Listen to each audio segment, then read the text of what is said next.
Il existe des personnages qui marquent une œuvre non pas par leur puissance ou leur extravagance, mais par leur humanité profonde.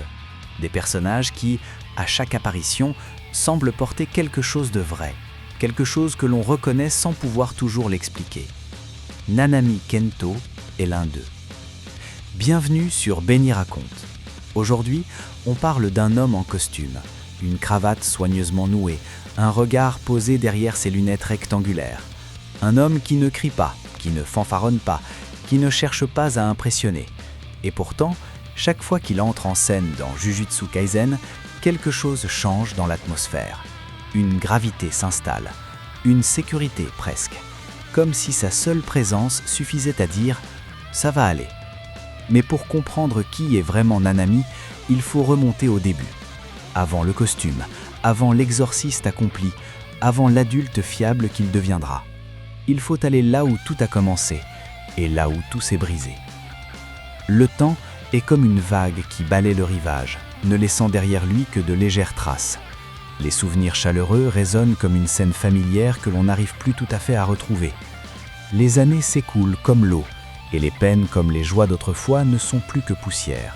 Les lieux, les visages, les êtres, et parfois, seules les larmes arrivent avant les mots. Les saisons passent trop vite, et les tourments du cœur peinent à s'apaiser. C'est dans cette lumière douce amère que Jujutsu Kaisen nous présente Nanami Kento, l'un des personnages les plus marquants de la série, un homme que l'on ne comprend vraiment qu'en grandissant soi-même.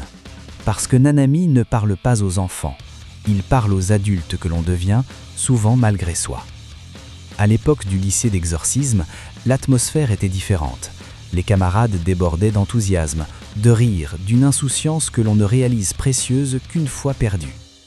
Kento Nanami y apparaît pour la première fois, en première année, entouré de ses aînés, dont le flamboyant Satoru Gojo.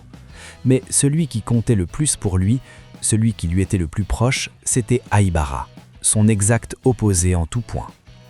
Là où Nanami était calme, réfléchi et méthodique, Aibara était lumineux, spontané, presque naïf dans sa façon d'aborder la vie. Dans chaque mission, le sérieux de Nanami inspirait une confiance immédiate. Il analysait, pesait, calculait. Pourtant, derrière cette façade de rigueur, il percevait déjà l'absurdité de leur métier, dangereux, répétitif, impitoyable. Les missions à haut risque s'enchaînaient sans relâche. La mortalité était réelle, pas abstraite, et le poids de la responsabilité devenait de plus en plus suffocant à porter. Mais porté par le devoir et surtout par l'amitié, il restait en première ligne. La naïveté lumineuse de Aibara était son encre, son rayon de soleil dans une existence qui commençait à s'assombrir. Jusqu'au jour où cette lumière s'éteignit. La mort de Aibara fut le point de rupture. Pas parce que Nanami craignait de mourir, il avait depuis longtemps accepté cette possibilité, mais parce qu'il refusait de revivre cette douleur-là. Perdre quelqu'un, regarder s'éteindre quelqu'un que l'on tient. Ça, il ne pouvait pas. Conscient du fardeau que représentait cette vie, blessé intérieurement d'une façon que les techniques de soins ne pouvaient pas atteindre, Nanami fit un choix que beaucoup auraient pu comprendre. Il fuit. Il quitta le monde des exorcistes et entra dans celui de la finance, espérant y trouver un sens nouveau, une routine qui ne coûterait rien à l'âme. Mais la réalité le rattrapa autrement. La froide répétition des journées de bureau, la quête aveugle de profit, les visages sans émotion derrière les écrans, l'exploitation mécanique du temps et des hommes, tout cela lui révéla une autre forme de vide. Peut-être même plus insidieuse, parce que sans danger apparent, sans urgence, sans raison de se battre. Juste le vide, chaque matin. Juste la solitude dans un costume trop bien repassé. Un jour, un geste anodin, une serviette chaude posée sur son visage après une longue journée, lui rappela qu'il était encore vivant, que quelque chose, quelque part, pouvait encore le toucher. Et cette pensée l'amena à une conclusion simple. Si les deux chemins étaient également pénibles, autant choisir celui qui avait du sens, celui où existaient encore des liens précieux. Il lui manquait simplement une raison de revenir. Cette raison arriva là où on l'attend jamais, dans une boulangerie qu'il fréquentait souvent. Une jeune femme y travaillait, avec une gentillesse simple et sans calcul. Quelque chose dans sa façon d'être lui offrait un espace pour respirer. un luxe devenu rare. Lorsque Nanami remarqua la présence d'un esprit malveillant rôdant autour d'elle, il ne put rester indifférent. Elle ne comprenait pas la situation, ne voyait pas ce qu'il voyait, mais elle ressentait sa présence, sa douceur, son attention silencieuse. Son simple « merci », prononcé avec une sincérité désarmante, ralluma en lui quelque chose qu'il croyait éteint, la volonté de revenir à son ancienne voie, non par obligation, non par manque d'alternative, mais parce qu'il existait encore des gens à protéger. De retour parmi les exorcistes, Nanami cessa de fuir. Il avançait désormais avec une clarté nouvelle, celle d'un homme qui a choisi sa vie en connaissance de cause. Il pouvait critiquer la hiérarchie, ignorer les conventions, refuser les absurdités bureaucratiques, mais jamais il ne négligeait la protection des plus jeunes. C'était son principe fondamental, son code immuable. À ses yeux, les combats appartenaient aux adultes. Les adolescents devaient être protégés, point. Pas parce qu'ils en étaient incapables, mais parce que leur priver de leur jeunesse était une forme de violence qu'ils refusaient de consentir. Ces paroles pouvaient sembler dures, presque brutales parfois, mais elles étaient traversées d'une bienveillance que l'on ne comprend qu'avec le temps. Yuji Itadori le comprendrait, pas tout de suite, mais en grandissant. Parce que grandir, c'est accepter que la réalité n'offre pas toujours ce que l'on souhaite. Parfois, il faut simplement endurer. Et quand quelqu'un vous dit ça avec le regard de Nanami, ce n'est pas du cynisme, c'est de la tendresse. Sur le champ de bataille, il veillait constamment sur Yuji. Face à l'effrayant Mahito, il restait un pilier rassurant, une présence qui stabilisait là où tout menaçait de s'effondrer.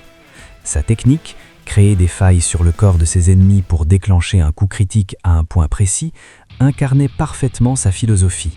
Pas de gaspillage, pas d'esbrouf, juste l'efficacité au service de la protection.